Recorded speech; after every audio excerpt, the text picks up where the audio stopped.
Ano ang tawag sa sausawan na nakakabilib? Kapag nasagot nyo ng tama to, bibigyan ko kayo ng pambili ng McDo.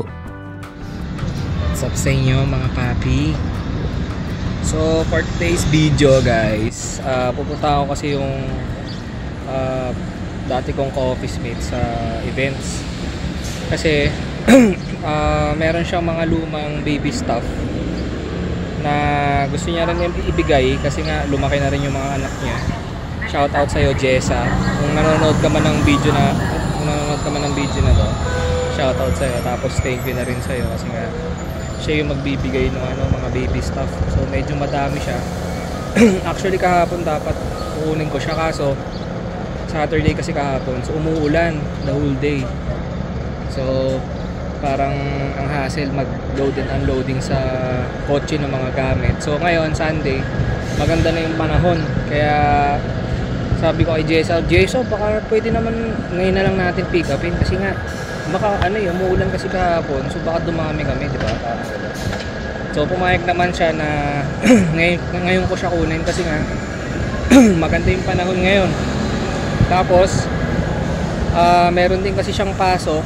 Kasi ang weekend kasi niya is may pasok siya ng weekend. So kailangan niya umalis ng alas 12. So before 11 dapat nandun na ako sa kanila. Kasi sa may Scarborough area din sila. Medyo mga 1 hour trip din from sa bahay namin sa Danforth.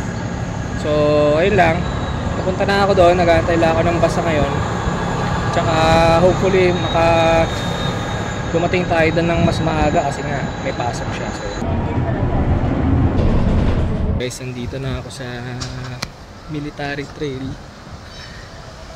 dito sa area nila Jessa. So naglalakad na ako punta ngayon doon. Sasakto nandun rin pala si Pat yung ate ni Jessa. So si Jessa yung kapatid ni Pat. So magkapatid sila guys. So at least nandun sila. Magre-reunion na naman kami kasi ilang taon na din bago kami hindi nagkita ng mga to eh. Kasi ito yung mga sumuporta sa akin sa una kong trabaho sa events. Grabe guys. Musta koy? Ang mo naka-vlog ka na naman ata eh. Musta? Mama, naka-vlog na naman to. Para sa para sa anak. Anak ko, tandaan mo tong salamat. Ang daming akot. Kaya nga, ang dami nga. Hindi nga kasya sa kotse yan. Oh. Hindi kasya to. Sa kotse? Hindi kasi ang balak namin, Uber na deliver. Kaso ang dami, tatanggihan.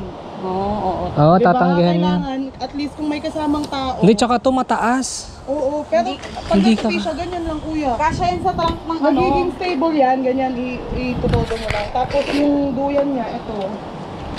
Vlog na naman to si Kuya Patrick. Hindi, okay lang. Wala nang naman yan. Oo. Kasi matagal nakastock sa sa garahe. Sa garahe, okay lang. Ito natatanggal to, yung ganyan. Ito, natatanggal din to. May foam to sa loob.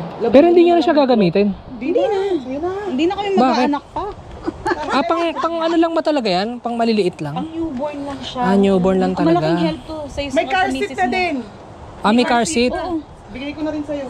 Eto, natatanggal to. Nalalabahan to. Oo, yung ganyan ko nilalabahan to eh. Sige, wala lang yan. Okay na yan. Mga tela, lalaban lang yan. Oo. Maganda to kasi na-adjust din to ng bumaba. Dito yan?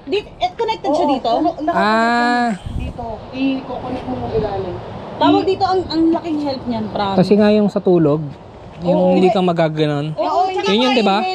Kahit hindi mo ilagay sa doyan, kahit ganyan-ganyanin mo lang diba? Paapaalam. Gamit na gamit ko to dati nung baby pa si Anya. Ako rin, dalawa yung ganito ko. Kasi kapag Dalawa? Ba't dalawa? Ay, oo nga pala. Nandiyan sa likod. Ito, kinakabit, pwede mong kabit sa kanya. Kumain ka na ba? Oo. May lugaw dyan. Okay lang. Kakaluto lang, tara. Kumain na ako. Anong kinain mo? Breakfast. Breakfast, lunch to. May lugaw, kain ka muna. Off mo ba kasi ngayon? Mattress ng crib. Off ako ng weekend. Okay. Sige. Yung crib. Ayan. Mattress ng Ewan crib. ko kung nandito pa yung manual ka. Bumili nga kami ng sapin ng crib. Ay, bumili kayo ng Sapin sa IKEA kasi napadaan kami dun eh. Mahal. Kasi bibili mo Ito lang. car seat.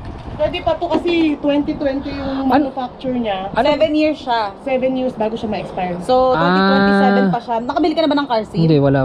Kasi nga namin, may expiry date nga daw. No. Pero hindi nga muna kami bumibili. 7 years yan, 7 years. Yung 7 stroller years. kasi ginagamit ko pa eh. Kasi pwede pa yung stroller ko hanggang 3 years old yung bata eh. So, Oo, eto nga yung kuya, stroller. Oo, sige, i-detail ko na lang yan. 150 yan pag binili mo ng brand. Binili mo ba yun ng brand? Saan nabili? Second hand lang din. Facebook Market Walmart. lang kami. Facebook Marketplace. Binili ko to ng second. O, doon nga rin ako nag-check eh. 120. Ang mahal na ngayon, dati talaga po. 160, 120. Dati mga damit libre, mga bags. Kasi nung binili ko to, parang halos bago lang din. Parang sa second car lang din ng ano. Oo. Kasi to merong liguan. Kasi ano, hanggang isang Ay, taon ito, lang ay, ata siya. liguan, ha? Isang taon o 18 months. Ito. Sino? Ito. Depende Ito? sa laki ng baby. Depende sa laki ng baby. Depende Si Anya nga. nagamit Mga isang niya taon hanggang magagamit. 18 months si Anya nung nagamit niya. Pero pinalitan ko na ngayon yung car seat ni Anya, pang big girl na. May pang big girl din. Bago. Puta, ano. Eto, Wala ka meron nakuhang din ano dito. sa marketplace. Kasi ano eh, yung Hindi eto, maano. yung itong binili ko, kaya brand new binili ko, parang hanggang sa matapos na mag-car seat si Anya, hanggang 7-8 years old. Pwede yun. Hanggang ano, hanggang 10 years 7, 8 years old ba? Dapat Hanggang naka-car 10 seat years pa old, din? Naka-booster. Booster. 10 years old. Anong booster? Kasi di ba maliit sila kumpara Oo. sa... Kailangan nakaangat? Nakaangat, elevate para sakto yung seatbelt. Ganun ka-arts. So yung... Bale, wala pa naman kaming kotse. Di ba, Ali, pero... Kasi kapag susunduin mo sa ospital, Oo nga, no? Wired. At Sa saka mga siya, Uber, no? Grapo to, ito yung pinaka Matibay. safe Hagis at mo. Oo, matibay ano na- nila... ano na car seat sa Hagis mo. Canada. Pag hinagis, Hagis mo. Hagis ko sa'yo, putangin mo. matatanggal siya nas lahat na nalalabangan. Oo, labahan mo na lang. Sige, linisan. No problem na yan. May pala, Diyos ko. Bali, okay lang yan. Si Anya ng biskuit. Ayos lang yan. Isang laba lang yan. Sabi ko sa'yo, Wala ka na dami. ibang papamana Dami sa kanya? May mga ano ka ba dyan? Extra, winter tire. Putangin, iba na yun ah. Tangin na iba na hanap mo. Tsaka Kaibigan ba alam mo ka? winter tire. Mag-i-snow na eh. Wala pang kotse. Hindi safe yung car seat kapag ano walang winter tire. Oo, gagi. Connected yun eh. Yung anak nito, tangin Hindi, lalaki. Hanggang 2 years old na. Lalaki nga, lalaki May pala. mga damit akong pang lalaki kasi ang dami nagbigay sa akin ng damit na kasi nalaman na kambal yung anak ko. May nagbigay sa akin ng damit ng mga Panlalaki. panlalaki rin. Babae anak nyo eh, no? Hanapin mo yung mga damit. Andun nga kakatabi ko Kailan lang. ba due date Mga ng babae asawa mo? pala kayo. August 7 ang sabi. Na ano ba yun? Nasusunod ba yun? Depende. Kapag Kasi first sabi, baby, lagi after- mas maaga. Hindi Mas naman, sa maaga. akin first baby, sakto ako eh. Sakto ka sa sinabi ng doktor. Ako hindi, parehas. Kaya lagi ako Ikaw, before.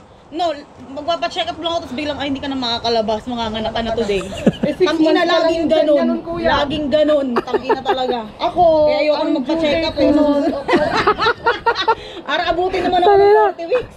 due date ko October 28, nanganak ako October 27. Anak mo October 27? Oo. Magkalapit pala kami. Oh, ay, putangin na, kaya napupal yung anak ko. Kupal ba? 25. 25 ako. Wala pala kayo. Scorpio pala yan eh. 25 pa lang nagle-label na ako. Buti hindi lumabas ang mismo birthday niya. Tawag dito. Pero karamihan kuya, dahil nasa ano na si ate siguro mga 36 weeks na. 36 weeks na, Oo. 36 weeks. Mga 37 weeks, dyan mo na siya, ano, kasi anytime pwede na siya mga 37. next Kasi malapit na. July na ngayon eh. Oo, mga 36 weeks na siya ngayon o 35 weeks. August 7 daw. So, Pag, Mga 35 weeks na pag siya. 37 weeks, kasi nung nag 37 weeks ako, doon na lalong lumobo yung tiyan ko. magkakaroon ng maternity leave. Oo, hindi kailangan, kayod kalabaw ka pala. Kaya pa part-time, Sayang, part-time. hindi eligible sa na siya, ano. Last day niya na. Maternity leave yung asawa. Hindi, kasi wala pang 1 year sa company. Oo, at Kung saka hindi po- naman sila PR eh. Kung pumatak siyang 1 year, pwede siya mag-leave ng matagal. Bayaran nila yung hospital bill. Oo nga, may bayad din kayo sa hospital pag nanganak. OHIP. OHIP. Ah, may OHIP na kayo. May ano Oo, sila, sabagay. may student OHIP. Tsaka Hindi, student meron insurance. OHIP. Oh. O, buti naman kasi may kakilala. Sa akin bagay ako. OHIP. Wala pa silang OHIP, binayaran nila ano, Mahirap. 8,000. Lalo pa ako. Normal? PS ako, tapos yung anak ko ilang buwan sa ospital, 5 buwan, incubator.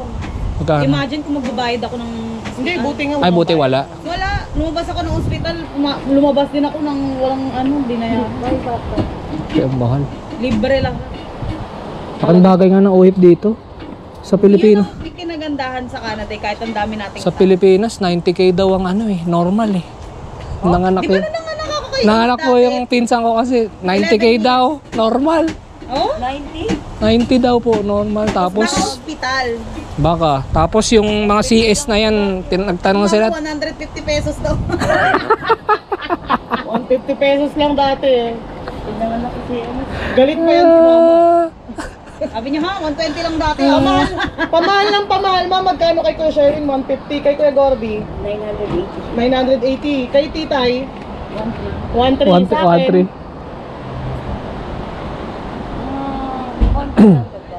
Hindi niya na maalala yun sa inyo, hindi kayo Hindi nagkakala.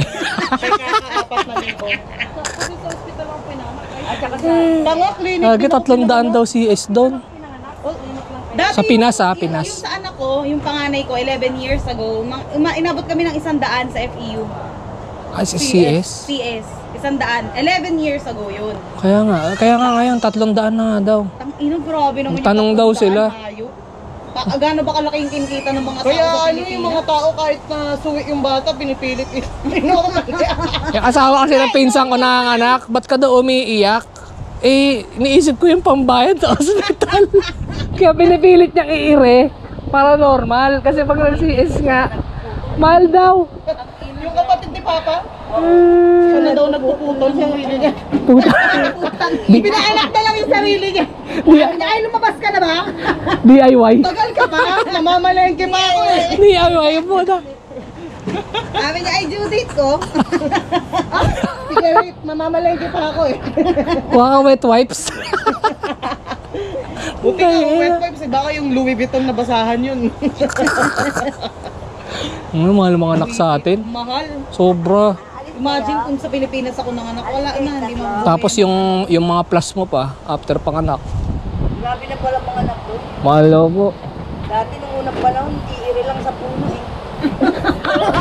Hanap ka lang ng phone. Gago. Iiri sa puno. Kuya, kain ka muna sa Oh, sige. Tara.